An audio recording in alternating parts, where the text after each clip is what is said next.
waiting, and here we are. And let's wait for all of these wonderful streams to come up. Oh, stop telling me there's an unstable frame rate. I told my guest yesterday I was always unstable, but I'm proud of it. Here we go. Let's play this and get us started.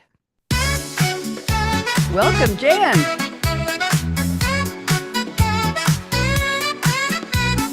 Hello, YouTube.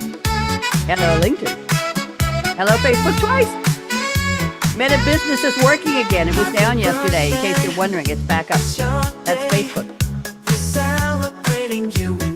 Special way. Shine. Wow. Look at this gorgeous woman with me today.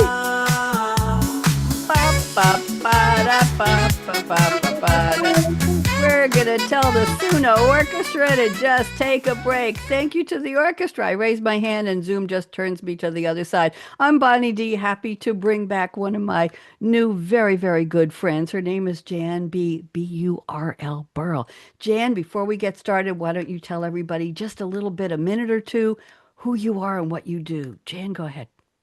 I am an author.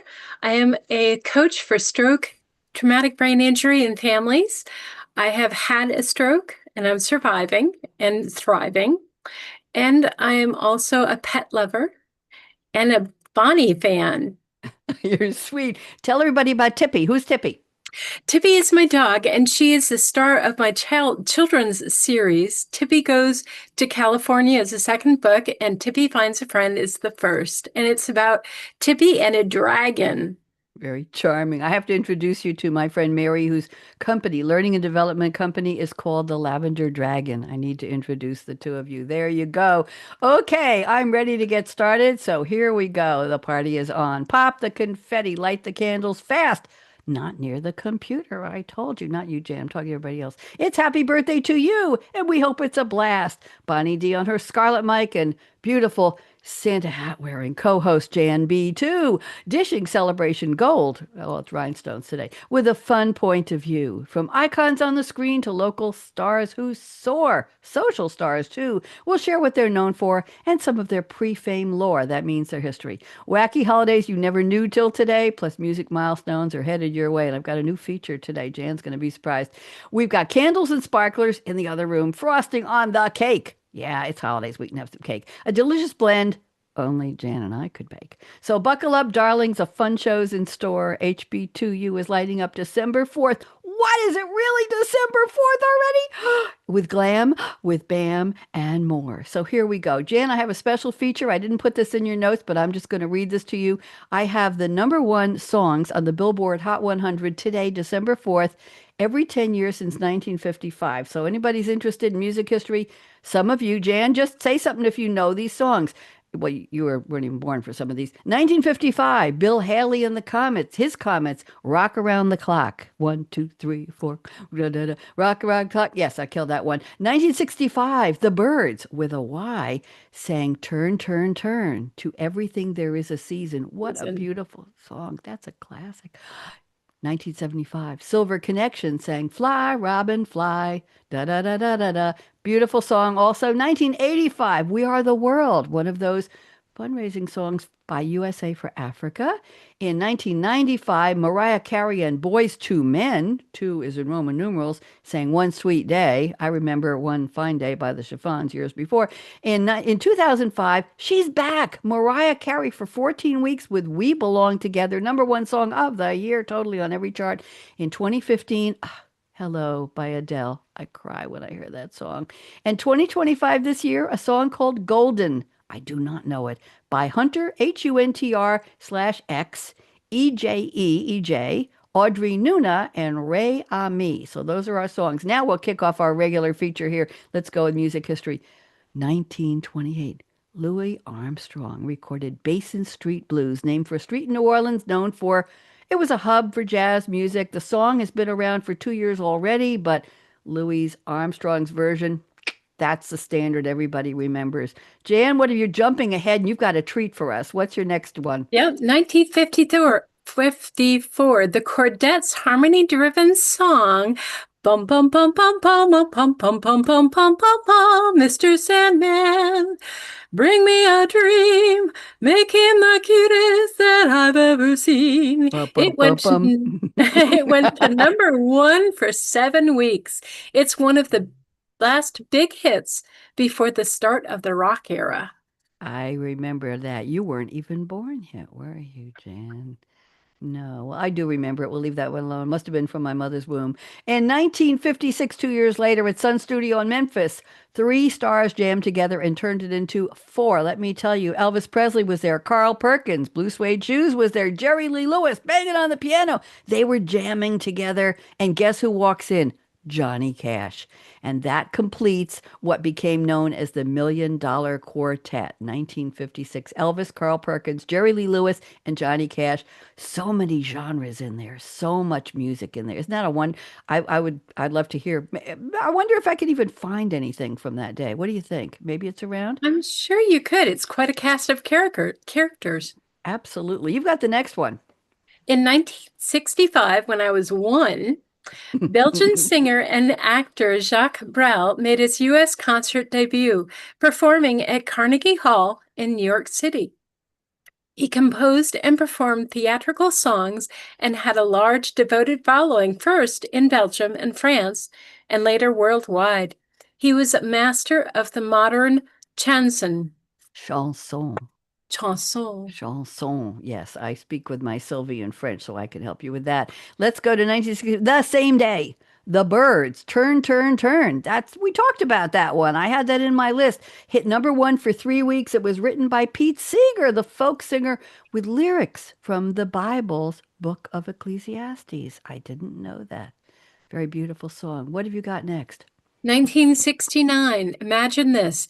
President Richard Nixon, Oh, Vice President Spyro T. Agnew, and 40 U.S. governors view, ready for this, yes. simulated acid trip films and listen to rock music in order to comprehend the generation gap. Unreal. Just unreal. I think they wanted to comprehend more than the generation gap. I think there was a reality gap in there.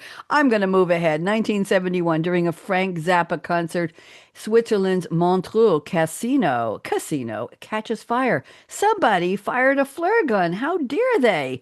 But Deep Purple was around. They were there to record their album Machine Head, interesting title the next day, and they said, I think we'll make a new song. Call it Smoke on the Water. I tried to play that with my drums. It is not easy. So they go ahead to the Grand Hotel and they record their album and they included the song, which we know became a huge hit, Smoke on the Water by Deep Purple. So Oh sorry my for the gosh. person who, I know, sorry about the flare gun, but look what came out of it, right?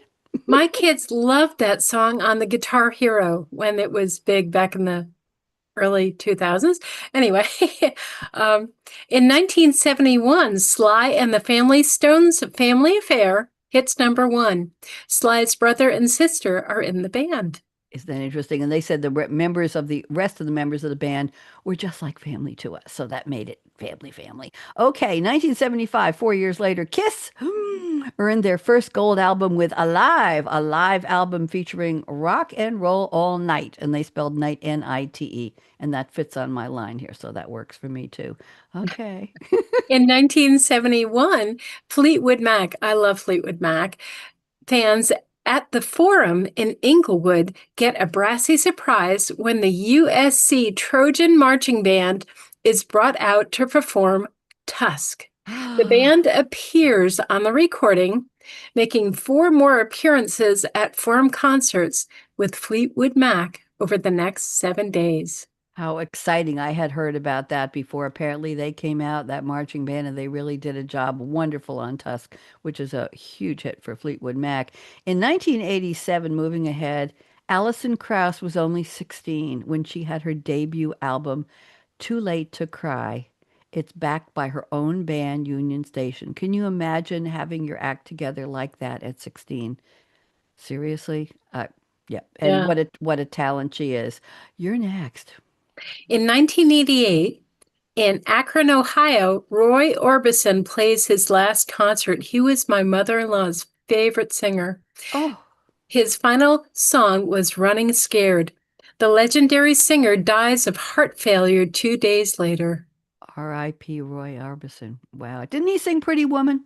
Yes, Yes. he did. Okay, there's a story behind Pretty Woman. Apparently, he had some of his bandmates and musicians at his house doing a rehearsal at some point. I don't remember the year. I was emceeing a what was it, Motown concert when I was the drummer and MC in my band in Durham, North Carolina, at my community. I won't tell you where it was.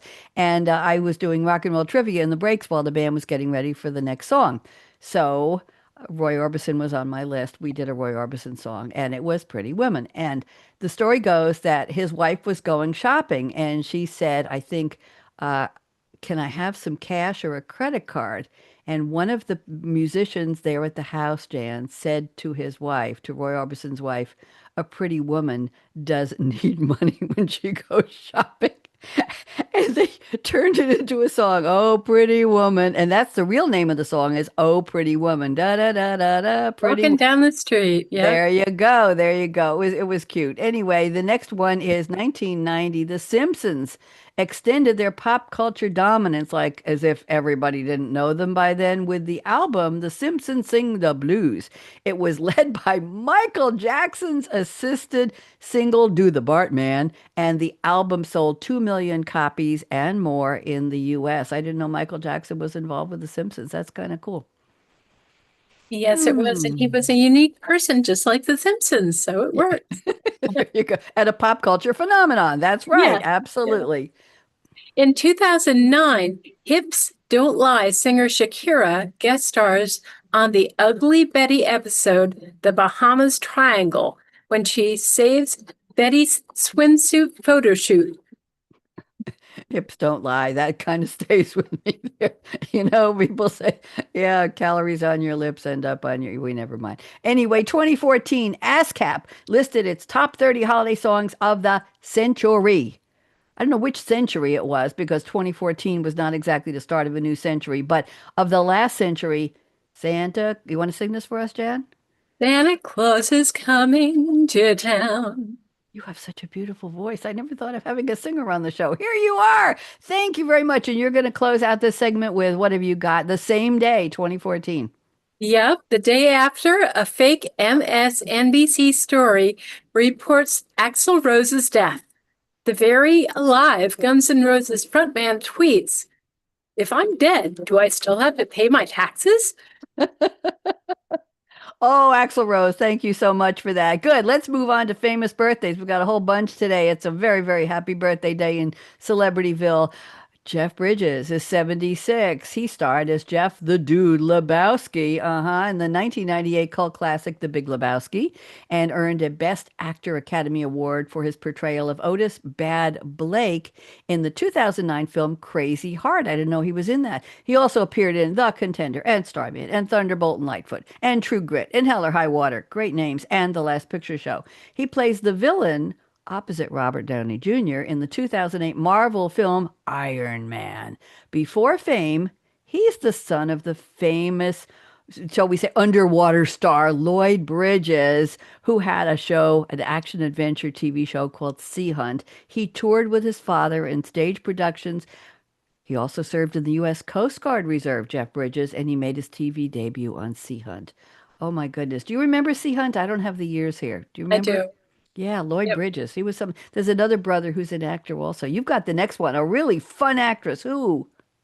Marissa Tomei, who is my age now. I'm older than her, though, by a couple months. Oh, She is the actress who rose to prominence after winning the Academy Award for her role in My Cousin Vinny with that New York State accent. Oh, she was funny. As Mona Lisa Vito. Her other film credits includes The Wrestler, What Women Want, The Big Short, and Wild Hogs. She also portrayed, sorry about that, Aunt May in the Marvel Cinematic Universe, including Spider-Man, Homecoming and Spider-Man, Far From Home. mm, Her pre-fame? She played Hetty LaRue in her middle school's production of How to Succeed in Business Without Really Trying. And that's included. She must have included that in her bio, otherwise it wouldn't have been on Wikipedia. Thank you very much. And we have a very talented, funny man coming up next. By the way, Marissa's 61, and next we have Fred Armisen. He's 59. He's an SNL Saturday Night Live cast member known for his impression of Barack Obama. He and Carrie Brownstein created the Emmy-nominated IFC sketch series Portlandia. In 2018, he began playing Oscar in the Amazon series Forever. I started to watch that and I just couldn't get into that. It may be with the star of Loot. I have to think of her name. Anyway, he voiced the character Brainy Smurf in the 2011 film The Smurfs. He played, oh my goodness, he's been busy. He played Uncle Fester in Wednesday. That's a movie. Before fame, he attended New York's School of Visual Arts. I think that's NYU School of Visual Arts, and pursued a career as a rock drummer. He began his comedy career performing on Late Night with Conan and Crank Yankers. I don't even want to know. He became known for his comedic impressions of celebrities like Steve Jobs and Prince. Happy birthday, Fred Armisen. Go. Now we have Jay-Z, whose real name is Sean Corey Carter. Imagine that. Yeah. He is now 56, and he is the American rapper. He's also a businessman and a record executive. He was named the greatest rapper of all time by Billboard and Vibe in 2023. Rooted in East Coast hip-hop, Jay-Z is known for his complex lyricism that often uses double entendres, wordplay, and braggadocio. His music is built in a rags to riches narrative. He is the richest musician, worth $2.6 billion as of 2025. No. He was born in housing projects in Brooklyn, New York. His business interests are, listen to this, liquor, apparel, and radio record labels. He and Beyoncé married in 2008, one of the best-selling musical artists with 140 million records sold. Jay-Z has won 25 Grammy Awards, the eighth most of all time, and the most of any hip-hop artist. He was the first rapper to be inducted into the Songwriters Hall of Fame. And you know what? That's why Beyonce goes as Beyonce Knowles Carter, because his real last name is Sean Curry Carter. I hadn't put those together when I saw it, and it just popped out. By the way, I was going to tell you that I think Fred Armisen was in the series Forever with Maya Rudolph, who now stars in a very, very wacky comedy called Loot. I think it's on Netflix. I'll tell you about it later. Thank you for that Jay-Z overview. 140 million records. 140 million records. 25 grand. Okay. All right. Happy birthday. Kevin Sussman. You may not know his name, but I'm pretty sure you saw him if you watched The Big Bang Theory or Ugly Betty or other shows. He's 55. Hard to believe he's all grown up. Actor and comedian, known for his roles as he played Stuart Bloom on the CBS TV sitcom series The Big Bang Theory. Didn't he own the comic book store? Yeah. Yes. Yes, and in season 6, they took him out of just showing up once in a while, and he became a regular cast member. And he played Walter on ABC series Ugly Betty, which starred America Ferrera.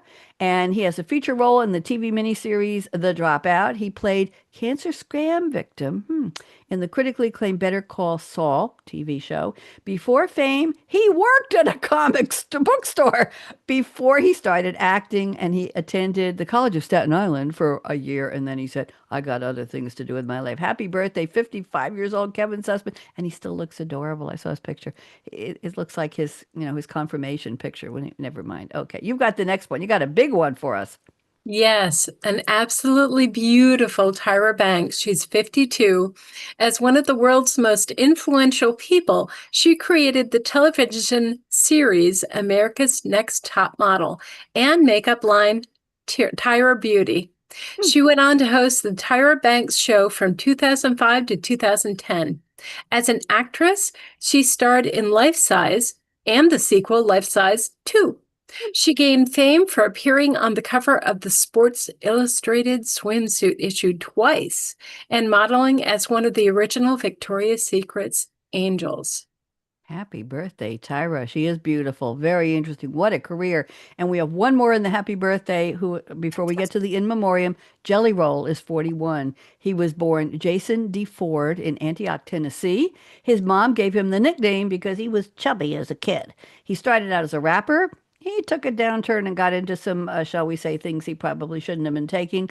Went to jail, came out of jail in 2008, and he said, I'm turning my life around. He made his mark as a country singer with lyrics about struggle and redemption based on his own story. Jelly Roll, a very young 41. Happy birthday. And you've got one in memoriam, a brief one for us, Jan. Yes, I do. It's Dennis Wilson. From 1944, when he was born, to 1983, when he passed, he was only 39 years old. He was an American musician, singer, and songwriter who co-founded the Beach Boys. He was their drummer and the middle brother of bandmates Brian and Carl Wilson, and a first cousin of bandmate Mike Love. He was the only member who surfed. And a lot of their songs, like Surfin' USA, were around that surfing culture, and that's where it came from. In memoriam, R.I.P. Dennis Wilson. He passed away in 1983. Wow. Okay, let's go on to our social media star birthdays. We've got four of them here, and let's see what we've got. YouTube, we've got DEI Gamer, Die Gamer. He is 33. He's here because he has 963 million plus views. Jan, 900. I'd be happy to get 963. And one of his videos had 20 million plus views. 20, one video. 20, okay. He's a sensation. I think we know that. One of Argentina's top five most subscribed to stars, personalities, social media gurus. He started as a Minecraft gamer, then he played indie games and collaborated with other YouTubers. Always good to share and get along. His video of Slender Man versus Jeff the Killer, but Batalas Legendarias Rap reached 20 million views. Happy birthday, DEI Die Gamer. Oh, I Wow. can't. I made 14 million views on one of the stories that I read for my grandson on YouTube. 14 million views? No, 14,000. 14, I'll take it. That's viral to me. That's fabulous. Congratulations. Okay, who you got next? On TikTok, Caitlin Martinez. She is 21 years old. And at that age, she has 800,000 followers plus 59 plus likes. 59 million. Yeah, wow. Million plus likes. Her video showing her on the Stairmaster after listening to 10 Del Rey songs has 6.3 plus million views. She posts lifestyle and fitness vlogs on everything from workout videos and fitness updates to haul and meal prep recipes. She's all over the place. Happy birthday, Caitlin. And she spells it actually Katelyn. It's usually Kaitlyn. Very interesting. Okay, I'm going on to Instagram. We have a young lady, also young but a little older, named Sky, Skye Aurelia. Sounds like a star. She is 28. She has 4.3 million followers. She's an Instagram star, singer, vocalist, composer, musician, entertainer, artist, songwriter, model, producer, and CEO who posts about career updates and musical releases and projects. And there is even more. She's posted pictures of her going to Hollywood events like the Critics' Choice Awards. I don't know how she got invited, but I guess she has a whole bunch of credentials here. She has a compilation that celebrates her birthday. That video had over 1 million views. Okay. Well, happy Wow. birthday, Sky Aurelia. And you've got one last one for us. Yes, from TikTok, Maya Knight. She's 29 years old and has 8 million plus fans and 10 million plus views on her 2021 How I Tell My Twins Apart video. She's a single mom who posts videos of her routine daily featuring her twin daughters, Violet and Scout. She also answers fans' questions in videos, and she occasionally plays games with the twins. Her first posts were her doing chores, like folding laundry and emptying the dishwasher. I'm gonna give a Happy birthday, Maya. There we go. We'll do a little, see, we get that a little bit louder. There we go. Okay. We'll give a, okay. Thank you very much. Okay. We're not laughing at you. We're smiling with you. So Maya Knight, 29, Sky Aurelia, 28, Caitlin Martinez, 21, and D Gamer at 33. Happy birthday to our social media stars. I have several websites that give me the stars on a certain birthday date, Jan, and I go through sometimes 15 or 20 of them, reading their bios, looking for the ones who really got the highest number of views or fans, subscribers, followers. They seem to interchange those words, and I get to see what they're doing. And it's just so try to pick the ones not only who have big followings and views, but the ones who are really interesting. And this was a potpourri, certainly, of the single mom and the Argentinian personality and the Stairmaster lady and oh my goodness, and Sky, who has 1,500 professions. There we go. We're going to move on to our wacky holidays that you all may want to. Maybe you're already celebrating these. I think everybody celebrates these. First one, I'll start off, and Jan will do the second one. National Dice Day. No one really knows who invented dice because the origin goes so far back, it's called prehistory. The oldest confirmed dice are from around 3000 BCE. And I found out that BCE and BC are basically the same thing, just some people add the E. Found in a dig site in Turkey, dice-like predecessors made of sheep bones were found in a tomb in what is now modern-day Iran, dating back to 6000 BCE. More recent discoveries include 4,500-year-old terracotta dice from the Indus Valley civilization in what is now modern-day Pakistan. Okay, Wow. Jan. Yeah. Dice were first made from the talus or ankle bones of hoofed animals, hence your sheep. Later, ivory, wood, plastic were used. Dice today are mostly made from plastic or synthetic resin. I wonder when the first fuzzy dice came around. That's true. I don't have anything on that. In 2600 BC, the royal game of can you say that? Er. Is played with a four-sided pyramid-shaped dice. Okay, next. In 1950, in Tokyo, Subaru Electric Company patents the first plastic D20. And I'll explain what the D is for. In 1974, Dungeons and Dragons, everybody knows that D&D, is published with a set of polyhedral dice. You're asking, Bonnie D, please tell me what are I'll tell you. Polyhedral dice are multi-sided dice used in tabletop games, most commonly in a set of 7 that includes a lowercase d4, d6, d8, d10, d12, d20, and a percentile die. If this is strange to you, it's strange to me. The lowercase d stands for die, which is the singular of dice, and the number is the number of sides. They're based on geometric shapes, such as the cube, which is a d6, and the icosahedron, which is a d20.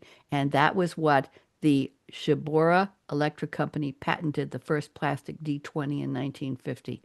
I feel so much more educated now, don't you, Jan? Definitely. We can go out and talk D20s and D4s and 6s with anybody who plays D&D Dungeons. No, we can't. Okay, you've got the next holiday. Rescue me here, Jan. Go ahead. I love this holiday. It is the National Sock Day. I love socks. The modern English word sock is derived from the Old English word sock, meaning light slipper. This comes from the Latin soccus, describing a light, low-heeled shoe worn by Roman comic actors, and deriving from the ancient Greek word psychos, psych, psych, psychos. Psychos.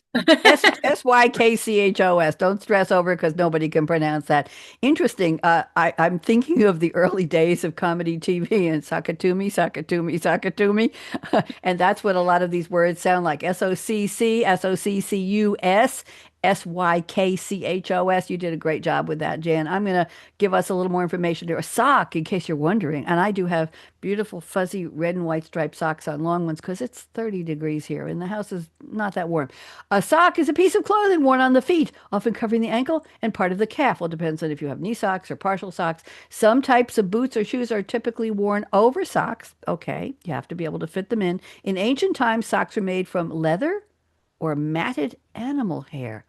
Ooh, that's all I can say. Machine knit socks were first produced in the late 16th century.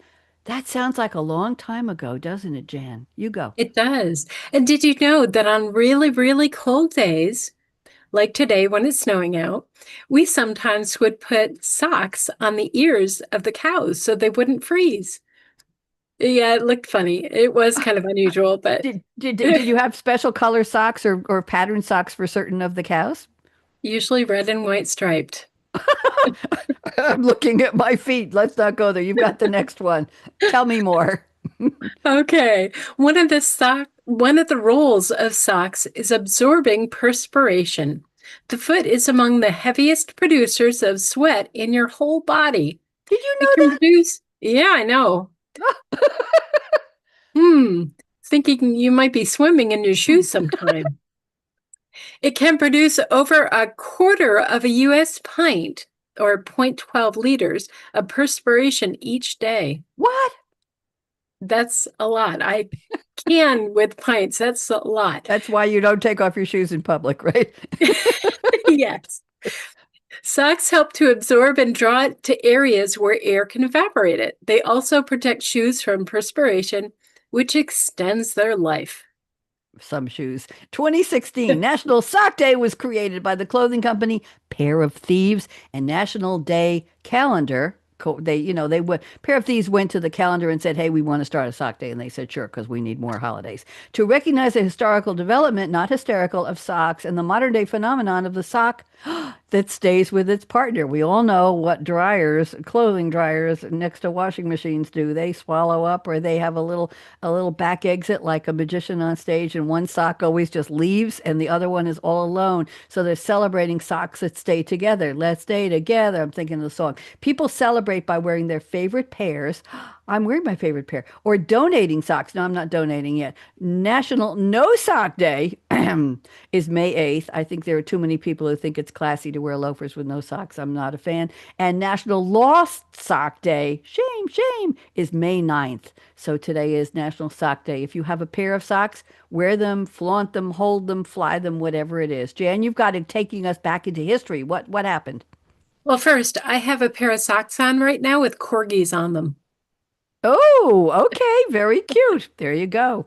Okay, prehistoric in 3118 to 3365 before Christ, the earliest socks were likely functional, such as the grass stuffed into the shoes of Zindi, the Iceman, to provide insulation and wicking. Wicking away the perspiration. In ancient Greece, socks worn under sandals there we go again, insulation were made from, as I said before, matted animal hair called piloi, Piloi. Can you imagine matted animal hair in your no, no, okay, please continue. Well, I'd watch it first. And then we'll see what happens to the animal hair. Oh, Jan, gross. Okay, in ancient Rome, Romans initially wrapped their feet in leather strips, but by the second century AD, they began sewing fabric to create fitted socks called udones. Very interesting. Early knitting happened, okay, around 250 AD. The oldest surviving knitted socks were found in Egypt, dating to 250 AD. They were made with a unique technique called L binding. I don't know, it's got characters in it. I'm not sure what this meant. With split toes. Oh, for wearing with sandals. I can't wear sandals in the summer that have that little thong in between the big toe and the next one. I have to have just open. Can you wear those with the piece between the? No. I find them very uncomfortable. So they split the foes. So anyway, so you could wear, obviously their sandals had that little thing. Okay, you've got the next one. Bonnie, didn't you ever have a pair of those socks that had five toes sewed into them? Back in the 80s. No, I Oh my didn't. goodness. What do you mean? Oh no, the kind where. No, you're thinking of like mittens for the Yeah. feet, right? No, I didn't. I Oh never my did. gosh, they were fun. Really? Oh, I have to go Where- find a pair. I bet you can find them today. You're going to set me on this wild sock goose chase. Go ahead.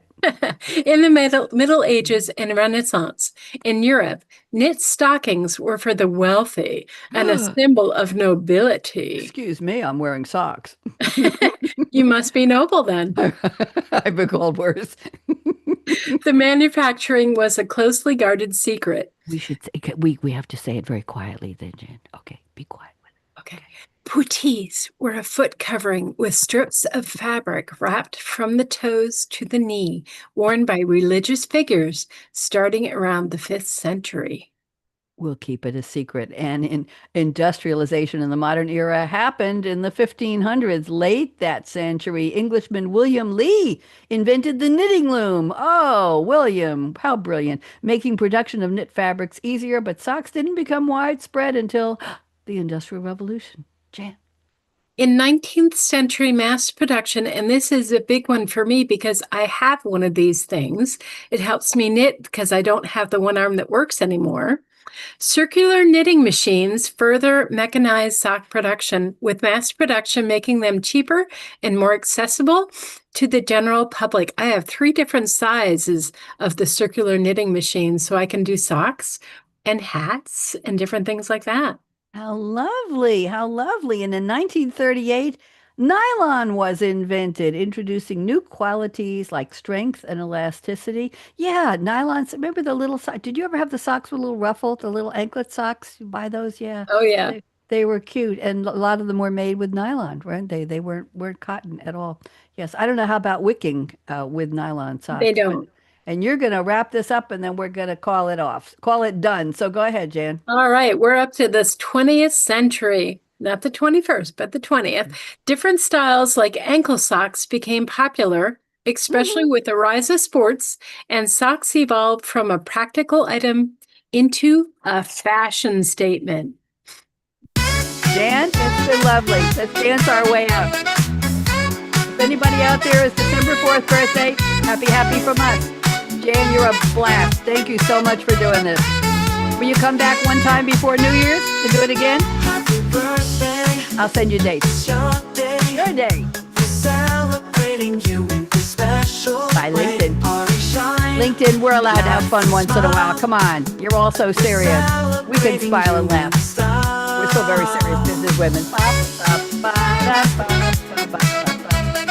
Thank you to my Suno Orchestra, Jan B. I will see you again before the holidays. Everybody wave goodbye.